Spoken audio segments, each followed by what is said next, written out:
Continuando con la explicación de los problemas de electrodinámica parte 2, correspondiente a la ley de Joule y la ley de Watt, tenemos un segundo problema. Hay que recordar nuevamente, para el que se le haya olvidado, que la ley de Joule trata del calor que se genera cuando circulan las cargas eléctricas.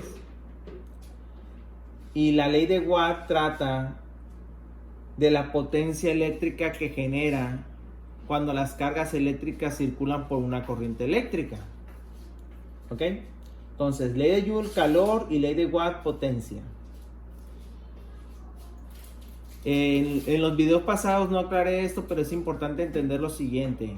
Una resistencia eléctrica, que es lo que se refiere a la ley de Joule, ¿solamente me sirve para generar calor? No.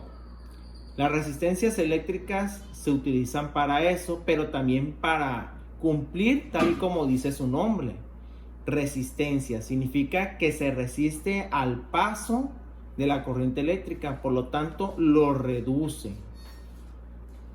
¿Dónde la podemos ver? En todo dispositivo eléctrico. Si el dispositivo eléctrico es alimentado por 5 amperes, 2 amperes, 1 ampere, no todo el circuito eléctrico va a funcionar con esa corriente eléctrica, porque si no se quemaría todo su circuito, como el de una computadora.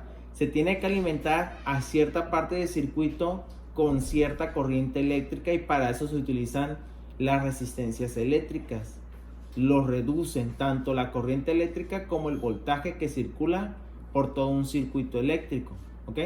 Son muchas funciones las que tienen una resistencia eléctrica, no solamente generar calor, sino su principal, tal y como lo dice su nombre, es impedir que circule la corriente eléctrica. Bueno, vamos a resolver este problema, lo vamos a leer. Determina la potencia eléctrica de un motor eléctrico conectado a 220 si circula una corriente eléctrica de 5 amperes. Nuevamente, primero identificar qué tipo de problema es, si es ley de Joule o es ley de Watt.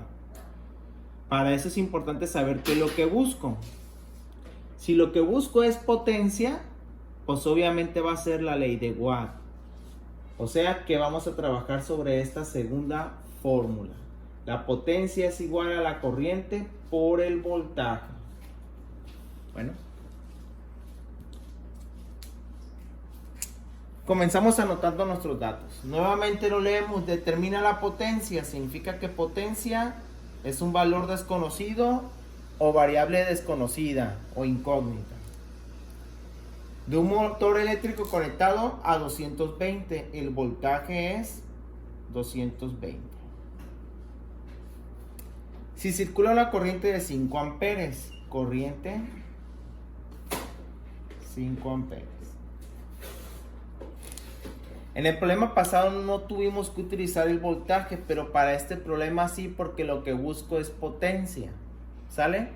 Entonces, esta potencia, este voltaje, perdón, normalmente es lo que tienen algunos dispositivos eléctricos que requieren demasiada potencia. ¿Como cuáles? Como los mini split. Muchos mini split son de 220. ¿Por qué? Porque necesitan mayor potencia para realizar su trabajo, la eficiencia de enfriamiento. ¿Ok? A diferencia del problema anterior, que era 110 porque era un tostador. Bueno, solamente es un dato curioso. Regresamos al problema para resolverlo. Entonces, potencia es corriente eléctrica por voltaje. Quiere decir que este problema está súper sencillo. Corriente eléctrica 5 amperes.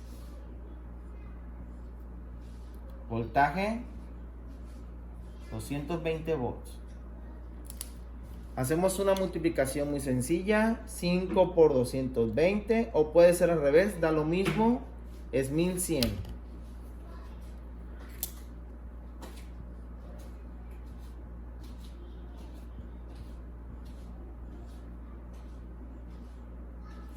$1100. Ese es nuestro resultado. Ojo, como siempre lo hago yo en clases. ¿Qué tal si en el examen no viene esa respuesta? Es importante entender lo siguiente.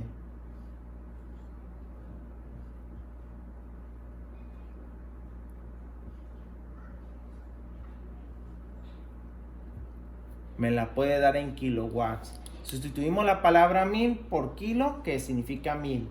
Entonces, 1100 watts es una respuesta correcta. Por supuesto que sí. Pero también